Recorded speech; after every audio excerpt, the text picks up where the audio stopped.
Well, good morning and welcome back to Ask Mason. This is our show where every couple weeks we come on and we answer questions or we do different features about what's going on around our city.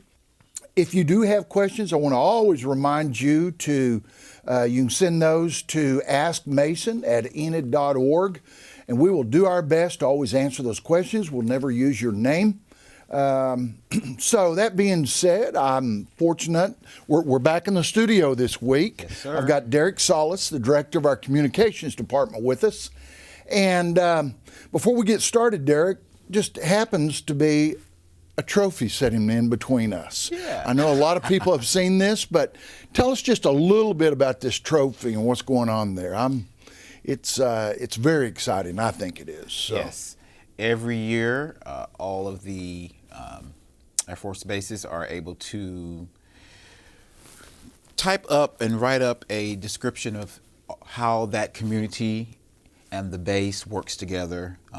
And this is the second time that Enid has won. We won once in 2013, and then in 2022 is the second time we won that Altus Trophy. So this is a trophy that the community gets for their effort and services for our military personnel that are here, and then the contributions that we make on base. Is that right? Yes. So it can be all nonprofits. It can be about anything in the community. So when we feature usually is how the base works with Leonardo's, how they works with the chamber, the city, just education, medical, everything you can think of, how they work with that community and how the community works with them. So and without tooting our own horn, it is really a big deal. It is a big deal. It is a big deal. Yes. Yeah. And so during the whole year, we get to keep the trophy. Yes. I've seen it at all different functions. You guys actually had it in here, so we thought, well, why not? Let's just leave it sit there, but it's something that our entire community can take pride in, isn't it? Yes. Yeah. And I've heard various times that Enid is always the talk of all of the bases. Anytime there's any type of communication with the bases, and they're making Enid is a good example how well we work with the base. The community works with the base, and we do, and that takes a lot of effort, doesn't it? Yes. That's a good lead into one of our questions this morning. Yes. I think so. I'll let you go ahead. There's a lot of questions or people wondering about the Eisenhower School out there on the base. Can you tell us about any efforts to update in the school there? I can. Interestingly enough, this question comes up a lot. Half of the questions are, where's Eisenhower? They've not even heard of that school. It is a school that is out on our military base, out on Vance. It's not just for Vance kids, right? There are kids from all around that area that happens to be their closest school, so they happen to go to that school. It is out on Vance, but Enid Public Schools owns that property, owns the school, and is responsible for that. They staff it. The principals staffed by Enid Public Schools, so it is no different than any of the other schools that they happen to have. What we've run into, though, that school is very old. It's been out there a long time. And the military every year, through some appropriations, provides money for remodel to go in and do the things that they need to do to keep it up to date. The problem is, at a certain point, you have to say, man, it's too old. We need to rebuild. And that's kind of where the Department of Defense is right now. They've been looking at a lot of their bases, and, Enid is not unique in that we have a public school on the military base, and that they've become very outdated. So they have requested and asked us, would y'all look at building a new school out there for Eisenhower? And we've started that process, actually. Now, you and I know the communities cities don't build schools. Correct. Right? I mean, the municipalities do not. That's not part of our function. However, this project's going to be about $30 million. We're actually right at the process where they're going to look at drawing up plans, and we'll get good, true estimates on that. We hope it's not any more than $30 million. But the DOD said if you will build a new school, we will fund that at 80%. 80% that we will not have to come up with. We won't have to do any kind of a bond on that. 80% they're just going to give us to do that. Also, through some additional appropriations that the city gets every year that goes to the base, we are set in on about $500,000 there that once that project starts, we'll transfer those funds over. It was the money that would have been used for remodel that we don't want to do now if we're going to tear that thing down and rebuild it. And I say we, I'm talking about the school, but not the municipality. Also, it seems like any public schools would prefer not to do a bond issue on that, which I understand there's a whole group of dynamics there, which they know better than I on that. But our involvement is going back and looking for additional funding through congressional funding that might be available. So we're looking for about $5.5 million, which I know that's a lot of money. But our community, or if we get funding from the feds, additional money, it all but builds the school for nothing to us. So that's a good project. Good project. The other piece of that I want to point out is, and you've heard me say before, that Mike Cooper always says, I'm copying this after what Mike Cooper says, but everybody remembers the BRAC committees. That's the base realignment committees, where they come in and they said, we have too many military bases, we want to consolidate. Well, there are no more bad bases out there anymore. They've all worked very hard to get their bases to a point to where it's what the military needed, but as they continue to consolidate, they're going to be looking to eventually cut other bases. We do not want to give BRAC any reason to ever come in and think that Enid might be a base that they would want to close. So that school needs to be updated. The DOD wants to update it. They want to pay for almost all the funding on it. We need to really get behind that and help that happen. So it's a project you're going to be hearing more and more about. It is early on in this process, but just so people will know and know what's going on, that's the process, trying to come up with the additional $5.5 million to get this deal done. Well, it's good. I was thinking about many of the things that the council has done. You guys have done the Colleague project that's kind of helping the infrastructure of water to the base. And then in the last year, we've done improvements at Wood Ring so they could use that as additional training ground. Joint use. Yes. So that's a lot of things that we were doing. And that's part of some of our submissions and why we probably got the Altus Trophy to show exactly that money, the corporation that we're really helping to fund and help the base. So we meet with the base on a regular basis. I mean, on a very, very regular basis. We want to know what they need to make their mission possible.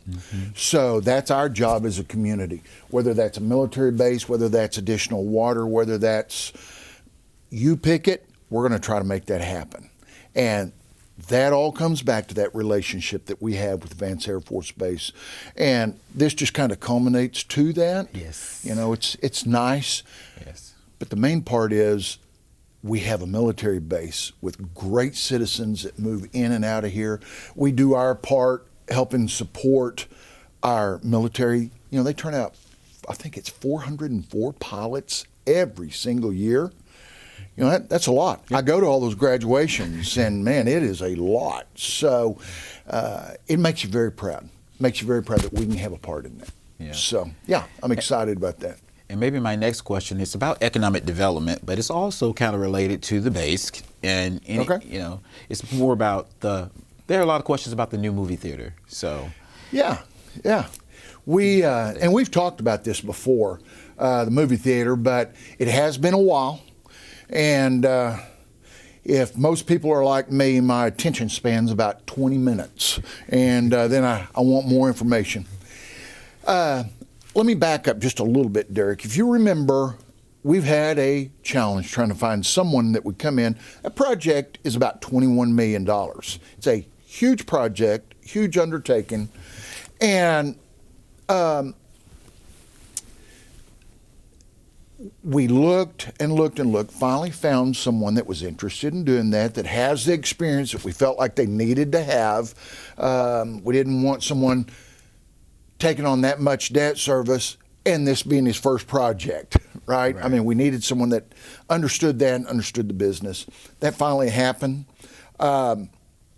So it comes in a couple parts. One, had to find the funding to make that work. There was a bank out of Wisconsin, Madison One, that does special loans that are guaranteed by the government. Okay. And a lot like an SBA loan, but it is a USDA loan. Now, there's a lot of reasons why it's USDA, because of COVID, some funding that was done, and the movie theater also sells food. So it enabled them to not get a loan from the USDA, but to ask for a guarantee. Madison One does that type banking all the time, right? They're very comfortable, very used to it. So the theater potential owner has secured the financing through Madison One. He also needed the city to come in and help on some of that, which we have done. If you remember, we did I believe it was a $2.4 million incentive that we think, based on the leakage that we're currently having, that will be returned to us in sales tax dollars in about 4 years. And then a loan of $1.8 million where we did a lot split, and the 4 additional sublots out front along the street, we took a first position on that, meaning that if in the event that were to go bad, we would still have those 4 lots that we could sell to recoup our dollars, or the city's dollars, at a later date. So it was just security for that. So all of that has been packaged up, sent to Washington, D.C. for the USDA to look at it. I was recently asked to write a letter of recommendation why that was important that our city get a movie theater.